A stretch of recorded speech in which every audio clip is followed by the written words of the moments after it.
오늘은 저희가 로마서 4장 1절에서 8절을 통해서 값없이 의롭다 하심, 값없이 의롭다 하심이라는 제목을 가지고 하나님의 말씀 증거하도록 하겠습니다. 오늘은 저희가 이제 지난 시간까지 16주간 야곱 시리즈를 마치고 저희 새로운 시리즈를 시작하기 전에 명절이 끝나고 나서 새롭게 이제 새로운 말씀을 전하기 위해서 잠깐 이렇게 다른 말씀들을 이렇게 전하고자 합니다. 그때 특별히 중요한 말씀, 반드시 좀 전해야 될, 반복적으로 되짚어야 될 말씀 중에 하나가 바로 우리의 구원과 관련된 부분이고, 많은 분들이 은혜로 구원을 얻는다라고 우리가 배우기는 하지만 실제적으로 은혜를 구원을 얻는다라는 것들을 잘 받아들이지 못하는 분들이 많이 있는 것이 또한 사실이에요. 그렇게 어떤 이들은 은혜로 구원 얻는다는 사실을 받아들이지 못함으로 구원에 대해서 걱정하고 염려하는 분들이 계시고, 또 다른 한편으로는 어떤 자신의 대가, 삶의 희생과 헌신에 대한 대가를 하나님 앞에 요구하는 그러한 모습들도 보게 되어집니다. 그래서 오늘 저희가 꼭 필요한 이 하나님의 말씀을 이렇게 중간중간, 시리즈 중간중간마다 전해야 되겠다 해서 오늘 값없이 의롭게 불러주시는 그 하나님의 은혜를 오늘 함께 나누고자 합니다. 오늘 말씀을 전하기 전에 간단하게 멜바 몽고메리라는 가수의 노 차지라는 대가를 바라지 않는다 라는 노래가 있는데요, 잠깐 저희가 함께 보고 말씀을 나누도록 하겠습니다.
오늘 영상을 잠깐 본 이유는 오늘 이 노래의 엄마의 입장이 우리 하나님의 입장과 비슷하기 때문이죠.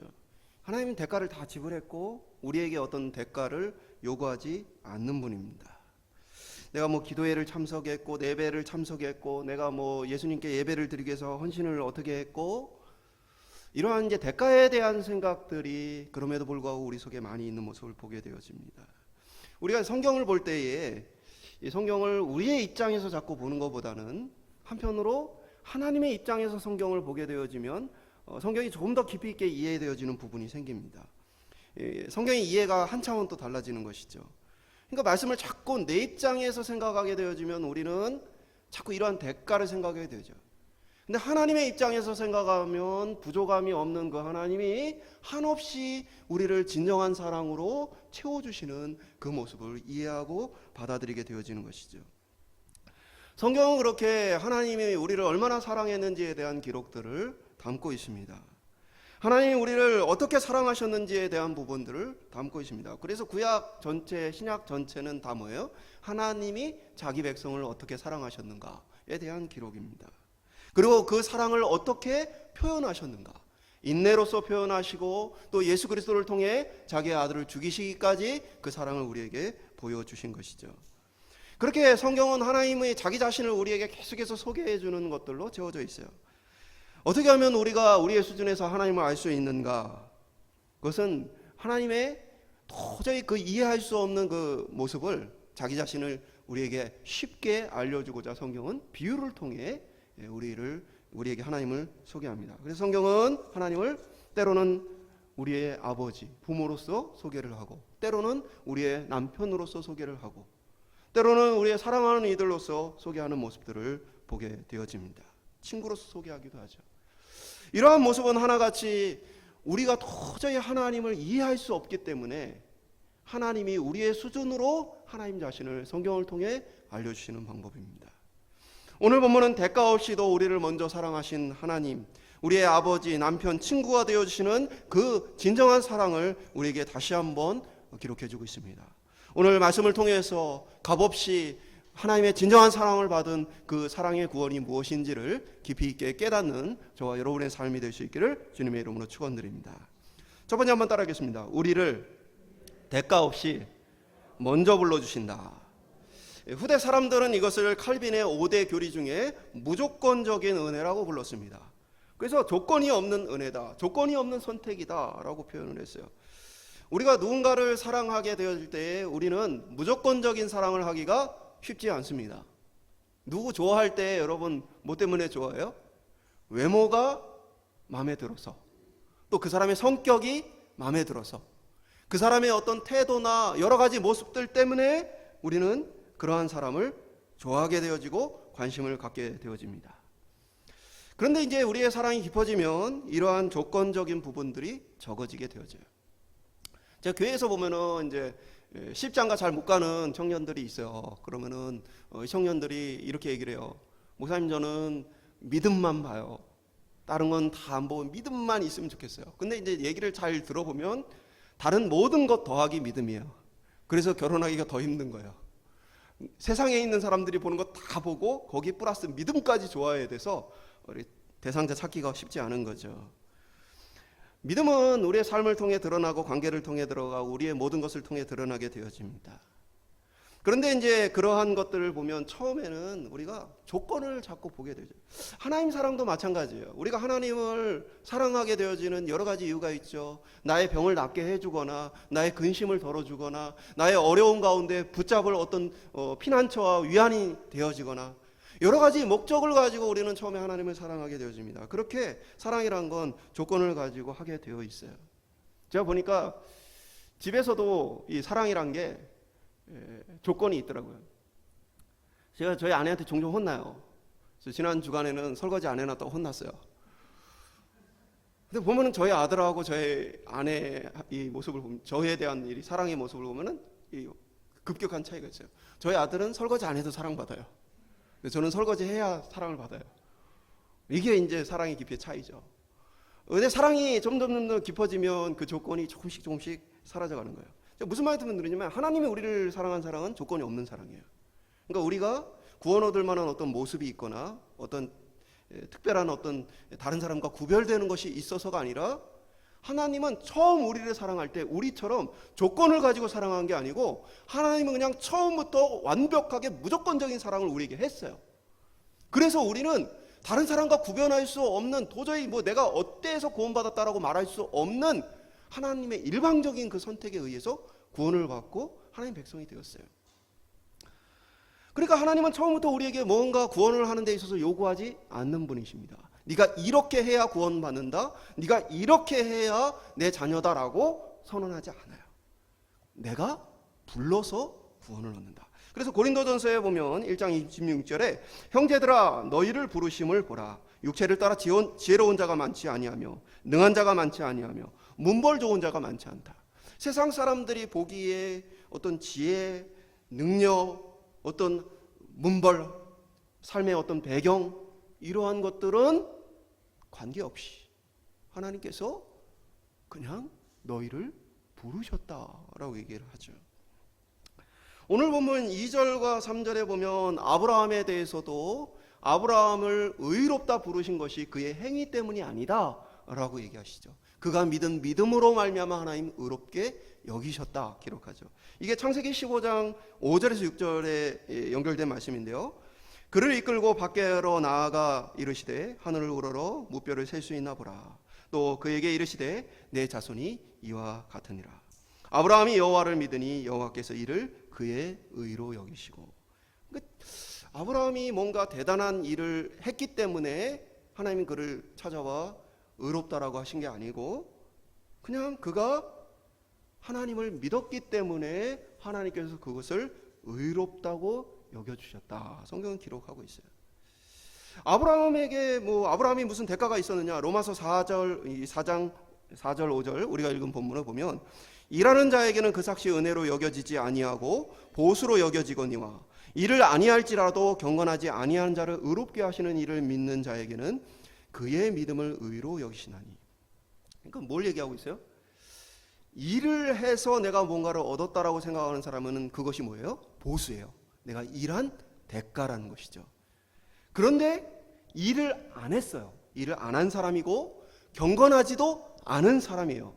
그런데 일을 하지도 않았고 경건하지도 않은데 하나님이 그를 의롭다고 여겨주신다. 이 사실을 믿는 자가 바로 오늘 의롭게 여겨진다라고 말하고 있는 것이죠. 하나님의 사랑이라는 것은 처음부터 말씀드린 것처럼 무조건적인 선택으로 시작이 되었어요.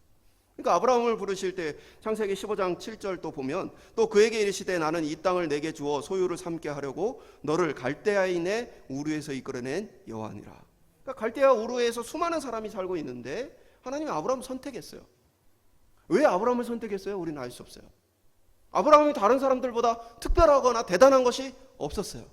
그냥 하나님은 무조건적으로 그냥 아브라함을 사랑하시고 그를 선택하셨어요. 그를 나의 소유로 삼고 그에게 가나안 땅을 주려고 하나님은 그를 향한 계획을 가지고 그를 부르셨어요. 그러니까 아브라함이 뭔가를 해서 아브라함이 뭔가를 이루어서 하나님께 선택을 받고 부름을 받은 것이 아니라는 사실이죠. 한마디로 구원이라는 것은 그냥 하나님의 완전한 사랑을 우리가 조건 없이 선택받아 그 사랑을 받았기 때문에 얻은 것이에요. 그러므로 그리스도인들은 자랑할 것이 없어요. 왜냐하면 대가를 내가 지불하고 그것을 얻어낸 것이 아니기 때문에 내가 자랑할 것은 뭐밖에 없어요? 일방적으로 나를 사랑해서 나를 선택해서 그 완전한 사랑으로 나를 불러주신 하나님밖에는 우리가 자랑할 것이 없어요. 자랑하는 자는 무조건 그 사랑을 사실은 잊어버린 거예요. 그러니까 내가 대가로 무언가를 얻었다라는 마음이 우리 속에 자꾸 있으니까 자꾸 우리가 그 내가 지불한 대가에 대한 것을 자랑하게 되어지고 생각하게 되어지는 거죠. 근데 사실은 그것은 하나님이 내게 주신 은혜의 크기를 잃어버렸기 때문에 그런 거예요. 하나님이 나 같은 사람을 구원하여 주신 그 은혜가 얼마나 큰가를 알고 내가 지불한 내 나름대로의 대가를 계산해 보면 그 은혜의 크기를 아는 사람은 결코 자신이 지불한 대가에 대해서 자랑할 수가 없어요. 왜냐? 그걸로는 도저히 구원이란 걸 살 수가 없기 때문에 그렇습니다. 오늘 저와 여러분이 이 하나님께서 나에게 주신 완전한 사랑, 부족함이 없는 그 사랑을 우리가 좀 바라보며 그것을 자랑하며 그것을 힘입어서 신앙생활할 수 있기를 주님의 이름으로 축원드립니다. 두 번째 한번 따라 보겠습니다. 의로 여기셨다는 것은 두 가지 의미를 가진다. 그 두 가지 의미가 뭘까요? 의로 여기셨다. 그 6절, 7절, 8절에 보면 일한 것이 없이 하나님께 의로 여기심을 받는 사람의 복에 대하여 다윗이 말한 바, 불법이 사함을 받고 죄가 가려짐을 받는 사람들은 복이 있고. 그러니까 이 사람들은 다시 한번 반복해서 뭘 얘기하고 있어요? 일한 것이 없는 사람, 하나님을 위해서 뭔가 한 게 없는 사람들이에요. 근데 아무것도 한 것이 없는데 의롭다 여기시는 복을 받았어요, 이 사람들은. 근데 그 복이 뭐냐? 불법이 사함을 받고 죄가 가려짐을 받는다. 이 두 가지예요. 불법이 사함을 받는다라는 것은 죄를 무죄 선언을 받았다는 사실이에요. 불법이 사함을 받았다는 건 이제 용서를 받았고 그 죄에 대해서 무죄입니다라는 선언이 내려졌다는 거예요.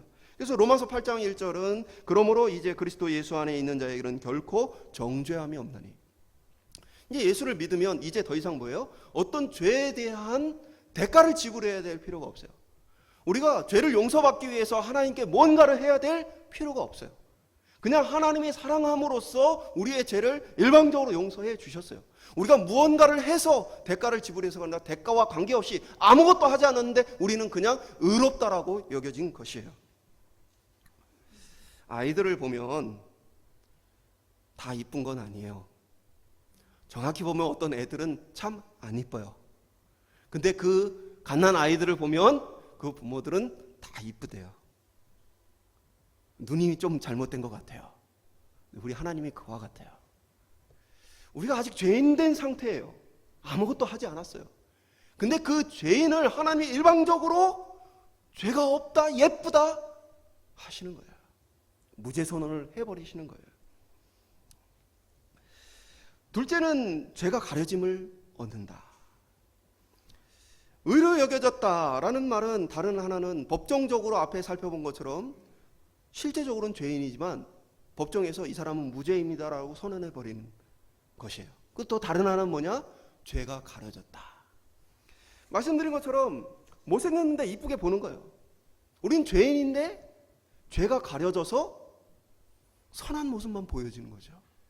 우리에겐 선이 하나도 없는데 어떻게 우리에게 선을 찾을 수 있을까요? 그것은 바로 우리가 예수 그리스도를 옷 입었기 때문에 그래요.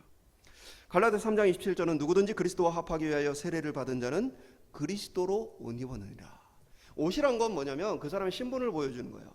그 사람의 어떤 자격이나 모든 것들을 다 보여주는 것이 바로 옷이에요. 근데 그리스도를 옷 입었다는 건 뭡니까? 사실은 우리의 옷은 다 누더기예요. 죄로 다 찢겨진 옷이에요. 부끄럽고 수치스러운 옷을 우리가 입고 있어요. 그런데 거기에 뭐예요? 그리스도의 옷을 입었어요. 그래서 그리스도의 옷이 우리의 모든 죄와 모든 악한 것들을 다 모여서 하나님 앞에 가렸어요. 그러니까 하나님이 우리를 보실 때는 뭐만 보이는 거예요? 그리스도의 옷을 입은 모습으로 보여진 거예요. 그러니까 우리를 보실 때 마치 그리스도를 보시는 것처럼 보이는 거예요. 우리에게는 의가 없는데 그리스도께서 이루신 그 의를 보시며 우리를 향해 의롭다라고 하시는 거예요. 법정적으로 선언된 것뿐 아니라 이 말씀은 뭐예요? 관계적인 차원이에요. 하나님이 죄인인 우리를 보며 그냥 탐탁지 않은데 그냥 어쩔 수 없이 죄인이 아니라고 선언했으니까 받아주는 게 아니고 죄가 가려짐을 통해 그리스도로 옷 입을 통해 우리를 볼 때마다 뭐예요? 너무너무 사랑스럽게 우리를 보신다는 사실이에요. 이 사실을 알기 때문에 사도 바울은 자기 자신의 부족함에도 불구하고 당당하게 믿음의 길을 걸어갈 수 있었어요. 고린도전서 4장 13절에 보면 비방을 받은 즉 권하니 우리가 지금까지 세상의 더러운 것과 만물의 찌꺼기 같이 되었도다. 그러니까 자기 자신의 모습도 또 성도들의 모습도 실제의 모습을 보면 뭐와 같아요? 쓰레기 같아요. 만물의 찌꺼기 같아요. 도저히 수치스럽고 부끄러운 것밖에 없는 자신을 알아요. 그럼에도 불구하고 하나님 앞에 당당히 나갈 수 있는 이유는 무엇 때문이에요? 그리스도를 옷 입어 하나님이 나를 진정으로 사랑스럽게 봐주시기 때문입니다. 이것이 우리가 주눅들지 않고 당당하게 하나님 앞에 설 수 있는 이유입니다. 죄인인 우리가 하나님 앞에 어떻게 나가요? 예수 그리스도의 이름을 가지고 나가는 이유입니다. 기도할 때 누구의 이름을 가지고 기도합니까? 예수 그리스도의 이름을 가지고 기도합니다. 왜 그렇습니까? 우리 자신으로는 도저히 하나님 앞에 나갈 수 없는 누더기 죄인이지만, 그러나 예수 그리스도의 그 십자가의 은혜를 통해서는 우리가 예수 그리스도처럼 하나님 앞에 받아들여지고 하나밖에 없는 독생자처럼 그 사랑을 우리가 하나님께 받기 때문입니다. 세상 사람들은 다 우리 자신을 어떻게 바라봐도 우리는 뭐예요? 바로 그리스도를 대하듯 서로를 바라보는 거예요. 유치하지만 옛날 주일학교 아이들이 불렀던 왕왕왕왕 나는 왕자다, 하나님 나라에 나는 왕자다, 공공공공 나는 공주다, 하나님 나라에 나는 공주다. 요즘엔 유치해서 애들이 부르지도 않아요. 근데 이게 참 복음적인 노래죠. 세상에서의 나, 사람들이 보기에 나, 또 내 자신이 보기에 나는 때로는 부끄럽고 수치스러운 사람이에요. 그러나 예수 그리스도를 믿음으로 이제 변화된 것은, 이제 나는 하나님의 거룩하고 존귀한 자녀이며 하나님의 사랑받는 자라는 사실이에요. 이제는 나는 그리스도와 같이 변화되어진 그리스도와 같은 사람이라는 사실이에요. 옆에 있는 사람들은 다 그런 사람이에요. 왕자님이에요. 공주예요. 옆에 있는 분들에게 한번 이렇게 말씀을 나눌까요? 몰라봐서 죄송합니다. 칭의의 놀라운 비밀은요, 바로 이것이 먼저 선포되었다는 거예요. 내가 뭔가를 하기 전에, 내가 어떤 일을 하기 전에 이 칭의가 나에게 먼저 선포됐다는 거예요. 그래서 하나님은 나에게 먼저 의롭다라고 말씀하시는 거예요. 하나님은 그 의롭다라고 말씀하신 그것을 이제 실제로 그 말씀이 땅에 떨어지지 않고 이루어지도록 우리의 삶 가운데 일하여 주세요. 그러면서 어떻게 우리가 그 의를 이루어가는지를 우리가 깨닫고 알게 해주십니다. 그것을 우리는 성화라고 얘기해요. 그래서 성령께서는 우리를 칭의로서 거룩하게 하시고 또 성화로서 거룩하게 하시는 일들을 행하십니다. 그러니까 한마디로 얘기해서 우리는 뭐예요? 하나님께 거룩다 하는 말을 들었고, 하나님께서 우리를 거룩하게 만들어 가시는, 결코 실패하지 않는 하나님의 손길에 붙들려 있는 복받은 인생이라는 사실이에요. 오늘 저와 여러분이 하나님께서 주신 이 칭의와 성화의 복을 기쁨으로 받아 누릴 수 있기를 주님의 이름으로 축원드립니다. 마지막으로 따라해 보겠습니다. 우리의 선행은 대가가 아니면 무슨 의미가 있는가? 많은 사람들은요, 이 선행과 관련해서 또는 하나님께 순종하고 복종하는 삶에 대해서 어떤 대가를 자꾸 생각을 하게 되어집니다.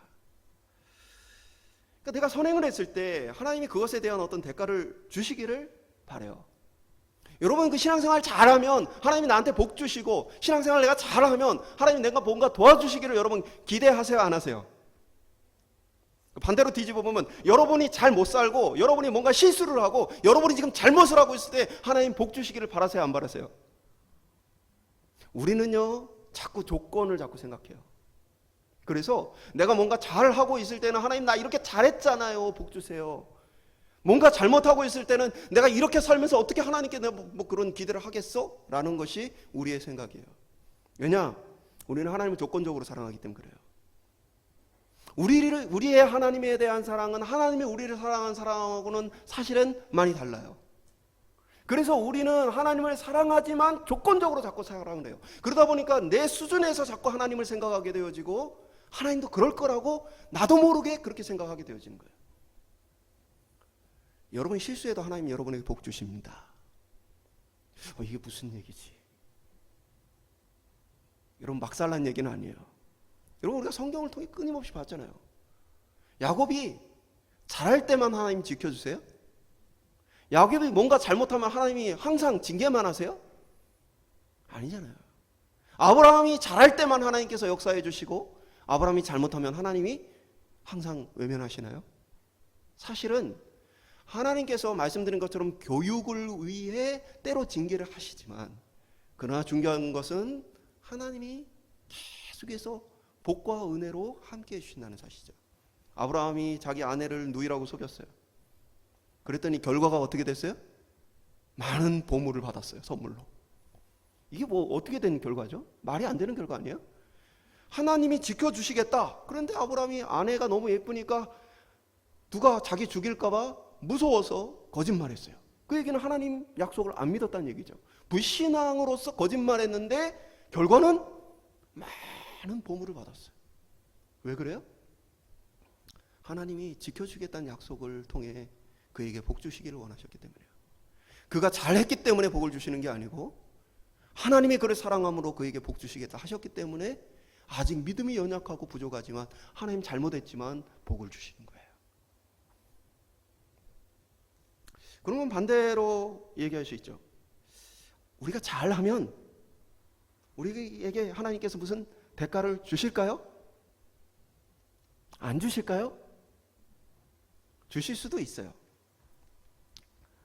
그 뭐냐면 격려가 필요할 때 하나님대로 하나님의 백성을 그러니까 교육하는 방식으로서 징계나 아니면 하나님께서 어떤 보상을 우리의 삶 가운데 주시는 것입니다. 궁극적으로 하나님은 우리에게 복 주시기를 원하시는 분이지만 때로 교육을 위해서 징계를 하고 때로는 교육을 위해서 보상도 주시는 거예요. 예를 들면 이런 거죠. 아이에게 뭔가 이렇게 하나를 나눠줬어요. 동생들하고 잘 나눠 먹어라 하고 줬어요. 근데 이 아이가 동생들을 안 주고 자기 혼자 다 먹어요. 그럼 다음부터 이 아이에게 여러분 다 맡기겠어요? 안 맡기겠어요? 물론 이제 그 아들만 사랑하면 주겠죠. 근데 나머지 아들도 사랑하면 다 안 맡기겠죠. 마찬가지예요. 하나님께서 우리에게 계속해서 은혜와 복을 주시지만 우리가 그것에 대해서 잘 사용하지 못하게 되어지면 때로 하나님 그것을 멈추세요. 그것을 통해서 내가 너에게 복 주기를 원하지만 네가 이렇게 사는 것에 대해서는 내가 기뻐하지 않는다는 사실을 교육해 주시는 거죠. 반대로 아이가 계속 자란다면 오히려 상으로서 야 지난번에는 1개 가지고 나눠 먹으라고 했는데 이번에 10개 줄게 잘 나눠 먹어라 하고 더 많이 주실 수도 있는 것이죠. 그러면서 네가 지금 하고 있는 일이 잘하고 있는 일이고 내가 그것 때문에 기쁘다라는 것들을 아이에게 교육할 수 있는 것이죠.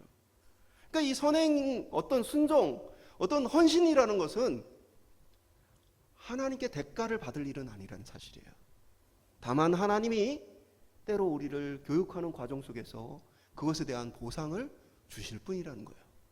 그럼에도 불구하고 우리는 자꾸 조건적으로 하나님을 사랑하다 보니까 하나님 내가 이렇게 했으니까 그 대가를 좀 내놓으세요. 하나님 내가 이렇게 했는데 왜 내 삶에 어려움이 찾아오나요? 하면서 마치 빚쟁이처럼 하나님 앞에 뭔가를 우리가 요구할 때가 많이 있다는 사실이에요. 근데 하나님과 우리의 관계는 서로 거래를 하는 사실 그런 관계가 아니고 하나님 궁극적으로 우리와 사랑의 관계를 맺기를 원하세요. 그래서 우리의 헌신, 희생, 선행은 투자가 아니에요. 어떤 분들은 종종 이런 얘기를 합니다. 마태복음 6장 20절에 보면 오직 너희를 위하여 보물을 하늘에 쌓아두라. 저기는 좀이나 동록에 해하지 아니하며 도둑이 구멍을 뚫지 못하고 도둑질도 하지 못하느니라. 그래서 이 말씀을 가지고 너희의 상급을 하늘에 쌓아두라. 그래서 하늘에다가 많이 쌓아두라고 얘기를 해요. 그래서 이 말씀을 그냥 그대로 받아들여서 나는 하늘에 뭔가를 많이 쌓았어. 나는 하늘에 쌓아둔 게 없어. 이렇게 생각하는 사람들이 있어요. 그러면서 여기에다가 막 더해서 씨앗을 심고 30배, 60배, 100배의 열매를 맺는다. 그거까지 더해가지고 천국에 쌓으면 하나님 나라에 쌓으면 30배, 60배, 100배로 불어나 있다. 이렇게 얘기하는 사람들도 있어요. 그것은 그런 얘기하는 게 아니에요. 이 말씀은 마태복음 6장 21절 바로 그 앞에 하나님이 뭐라고 말씀하셨냐면 20절 그 바로 뒤에 21절에 보면 내 보물이 있는 곳에 내 마음도 있느니라. 이 말을 하신 이유는 천국에 투자를 해라. 그럼 나중에 많이 받을 것이다. 예수님께서 여러분에게 투자 유치하려고 여러분에게 설명한 게 아니에요. 예수님께서 이 말씀하신 이유는 너희들의 마음이 어디에 있느냐에 대한 이야기를 하신 거예요. 너희들의 마음이 하나님에게 있고 하나님 나라에 있느냐 아니면 이 땅에 있고 세상에 있느냐 그것에 대한 이야기를 하시기 위해서 하늘의 보물을 쌓아라 라는 얘기를 하신 것이죠. 그래서 어떤 분들은 말라기 3장 10절 만군의 여호와가 이르노라 너희의 온전한 11조를 창고에 들여 나의 집에 양식이 있게 하고 그것으로 나를 시험하여 내가 하늘문을 열고 너희에게 복을 쌓을 곳이 없도록 붙지 아니하나 보라. 이 말씀을 가지고 11조 하면은 복 받는다. 11조 하면 돈 많이 하나님께서 주신다. 그런 식으로 생각을 하는 사람들이 있어요. 그럼 이것도 그럼 투자가 되는 거죠. 이것도 뭐예요? 하나님께 투자를 하면 하나님이 배로 갚아주신다. 그런 의미가 아니에요. 이것은 뭐냐면 믿음을 잃어버려서 하나님이 우선순위에서 밀린 사람들을 얘기하는 거예요. 단순히 11조라는 이것만 얘기하는 게 아니라 성전을 짓는 이 과정 속에서 백성들이 어느 순간 지치고 나니까 성전 짓는 것을 포기해버려요. 그러면서 하나님께 또 신앙생활하는 것들을 포기해버려요, 사람들이. 그러한 많은 상황 속에서 사람들이 하나님을 뒤로하고 자기 자신의 인생, 자신의 이 땅의 삶만을 추구하는 그 모습을 보면서 삶의 원리를, 우선순위를 바꾸라고 하나님 얘기하시는 거예요. 지금의 상황이 교육적인 상황으로서 하나님 없이 한번 잘 해보려고 노력을 해봐라. 그것이 정말 되어지는가? 하나님은 교육적 차원에서 그렇지 않다. 내가 지키는 것, 내가 돌보는 것이 있어야 한다라는 사실을 가르쳐주기 위해서 하시는 거예요. 그러니까 예를 들면 내가 많이 헌신을 하고 내가 많이 수고를 하면 하나님이 더 많이 부어주신다라는 그런 차원의 얘기가 아니고 하나님이 우리의 삶의 주인 되심을 인정하라는 얘기예요. 하나님이 우리를 돌보신다는 사실을 기억하라는 얘기예요. 그럼에도 불구하고 많은 사람들은 이러한 것들을 자꾸 투자로 생각해요. 그래서 투자를 통해서 뭔가 더 얻으려고 해요. 그러나 이러한 것들은 한편으로 교회 안에서도 많이 있어요.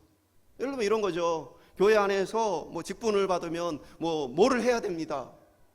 직분을 받는 사람들에게 예를 들면 헌금을 강요하거나 아니면 어떤 헌물을 강요하거나 이런 식의 일들이 지금 교회에서 일어나고 있어요. 잘못된 것이죠. 여러분이 예수를 믿기 때문에 무언가를 해야 합니다. 예수를 믿기 때문에 이렇게 해야 합니다. 라는 것들은 잘못된 믿음이죠. 우리의 행위는 그 은혜를 깨달은 대로 우리 안에 자발적으로 나오는 반응입니다. 오히려 이러한 일들은 하나님을 향한 사랑을 방해합니다. 왜요? 예를 들면 이런 거죠. 우리는 교회에 주보에 예를 들면 누가 뭔가를 헌물하고 뭔가를 했다고 해서 주보에 실지 않습니다. 어떤 교회는 무슨 헌금을 했는지 명단을 올리는 교회도 있습니다. 그렇게 하지 않습니다. 왜요? 그것이 하나님을 사랑하는데 방해된다고 저는 생각하기 때문에 그렇습니다. 내가 하나님을 사랑해서 이걸 하는 거예요. 그런데 그것을 주보에 올리고 명단에 올리고 그러면 사실 인간적으로 보면 사람들은 더 많이 하게 되어 있어요. 내가 다른 사람들을 보기에 다른 사람의 눈을 생각해서 사람들이 더 하게 돼 있어요. 내가 예를 들면 요만큼을 하려고 하다가도 주보에 이게 실린다고 그러면 사람들이 볼 때 이게 좀 부족하지 않을까 해서 더 큰 거를 하고 더 큰 거를 해요. 그런데 그것이 하나님을 보고 하나님을 사랑함으로 하는 것이 아니라 뭐예요? 사람을 보고 사람을 통해 하게 되어지는 이 모습 때문에 오히려 뭐예요? 방해되어져요. 하나님을 향한 사랑이 방해를 받아요. 그래서 저는 그것이 옳지 않다고 봅니다. 그것은 우리의 신앙에 자꾸 뭐예요? 하나님을 향해서 뭔가를 대가를 요구하려고 하는 그 모습들이 우리 속에 여전히 있기 때문에요. 하나님이 아는 다른 사람들로부터의 어떤 만족을 얻고자 하는 모습들이 있기 때문입니다. 하나님이 우리에게 원하시는 건 사실은 그런 식의 어떤 순종이나 그런 식의 희생이 아니에요. 하나님이 원하시는 것은 사랑입니다. 하나님이 우리를 무조건적으로 사랑할 때 그 대상에게 원하는 것은 사랑입니다. 제가 말씀드렸잖아요. 저희 아내가 저희 아들을 사랑하는 건요 거의 무조건적인 사랑이에요. 그래서 저희 아들이 사춘기니까 엄마의 마음을 아프게 할 때가 많이 있죠. 말 안 듣고 말을 함부로 하고 그러면 저희 아내가 저희 아들을 버리느냐? 아직 안 버려서 저희 집에 살고 있어요. 그리고 이 아들이 이렇게 막 서로 다투고 나면 저희 아내도 가서 이렇게 말을 거는 게 자존심 상하고 힘들죠. 그럼 저를 시켜요. 가서 배가 고픈지 물어봐. 뭐가 먹고 싶은지 물어봐. 그러면 제가 이제 로봇가 돼서 삐삐삐삐삐 아들 배가 고프니? 아들 뭐가 먹고 싶니? 이렇게 해요. 이 사랑은 뭐예요? 잘하느냐 못하느냐가 아니라 무조건적인 사랑이에요. 그러면서 저희 아내가 아들에게 바라는 건 뭐겠어요? 아들이 엄마를 사랑하기를 원하는 거죠. 하나님이 우리에게 원하시는 것은 어떠한 종류의 희생이나 어떤 선행을 그런 것들이 아니고 본질적으로 뭘 요구하셔요? 우리도 하나님 사랑하기를 원하시는 거예요. 우리의 사랑이 굉장히 조건적이라 자꾸 따지는데 그 사랑이 하나님 사랑을 담기를 원하시는 거예요. 우리가 성숙했다라는 것은 어떤 것입니까? 신앙에 철이 들었다는 것은 어떤 것입니까? 이제 얄팍하게 내가 뭘 했고 어떻게 했고가 아니라 하나님의 그 사랑을 받아서 그 사랑으로 나도 하나님을 사랑하게 되어지는 것이에요. 하나님이 원하시는 신앙의 성숙이란 바로 우리가 무조건적으로 우리를 사랑하시는 하나님의 사랑을 조금씩 조금씩 배워가서 하나님을 향한 조건이 사라져가는 거예요. 그래서 더 친밀한 사랑을 누리는 것이 우리를 창조하신 하나님의 목적이에요. 그리고 우리를 위해 아끼지 않고 예수 그리스도를 보내신 목적이에요. 여러분, 우리가 무슨 일을 하고 뭘 해가지고 예수 그리스도의 십자가를 하나님 앞에 갚아드릴 수 있겠어요? 우리가 어떤 걸 해가지고 그 십자가의 은혜를 갚을 수 있겠어요? 없어요. 그냥 하나님은 사랑하기 때문에 그냥 일방적으로 내어주신 거예요. 오늘 저와 여러분이 하나님 앞에서 자꾸 채무자처럼 내가 무엇을 했느냐, 그것에 따라서 우리의 믿음과 삶이 흔들리지 않기를 주님의 이름으로 축원드립니다. 우리의 신앙이 날마다 자라나서 하나님을 더 뜨겁게 사랑할 수 있기를 소망합니다. 그 신앙이 연약할 때는 어때요? 하나님 앞에 하나님 이거 들어주세요. 그리고 그거 안 들어주면 삐져가지고 교회도 안 나오고 그래요. 때로는 하나님이 우리의 연약하기 때문에 그러한 조건들을 들어주시기도 해요. 근데 신앙이 깊어지면 어떻게 되어집니까? 하나님이 어떻게 하느냐에 대한 것들이 조건이 사라져요. 그래서 하나님 때문에 고난도 받아요.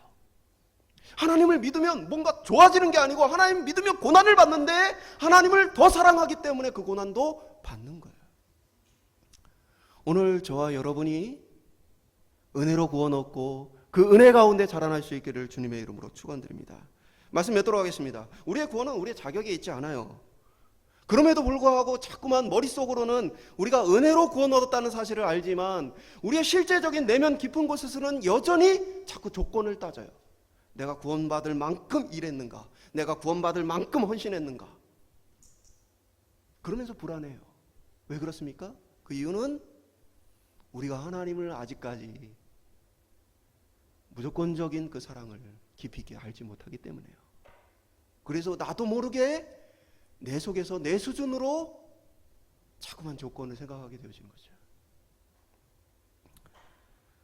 구원을 위해서 자꾸 뭔가를 행위를 해야 한다고 요구하고 헌신을 강요하는 것들을 보게 되어집니다. 많은 이단들이 그렇게 하죠. 많은 이단들이 그런 것들을 강요합니다. 이거 해야 됩니다. 저거 해야 됩니다. 그것들을 해서 구원 얻는 것이 아닙니다.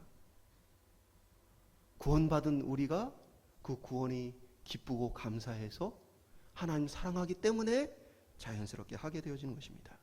오히려 어떤 것을 강요하고 요구하게 되어지면 우리를 하나님을 향한 우리의 사랑이 침해를 받게 되어집니다. 하나님만 보는 게 아니고 사람을 보게 되어지고 다른 것들을 자꾸 살펴보게 되어져요. 그러면 신앙생활이 망가지게 되어 있어요.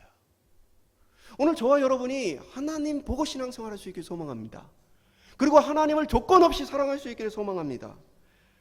사랑하면 헌신은 하게 되어 있어요. 헌신을 안 하고 싶어도 하게 되어 있어요. 저도 이렇게 보면 저희 아내나 많은 사랑을 하면서도 아직도 멀었구나 라는 생각을 해요. 나한테 잘해줘야 더 사랑하게 되는 인간의 이 모습. 여러분 집에서도 그러지 않으세요? 어떠십니까? 무조건적으로 사랑해요? 아니면 잘해야 사랑해요? 중요한 것은 하나님이 우리에게 요구하신 사랑은요, 이방인들에게조차 하나님 사랑으로 사랑하기를 원하신다는 사실입니다. 이게 너무 어려운 거죠. 내가 하나님은 나한테 무조건적으로 사랑하시니까 나는 하나님 사랑할 수 있어요. 노력은 해볼 수 있어.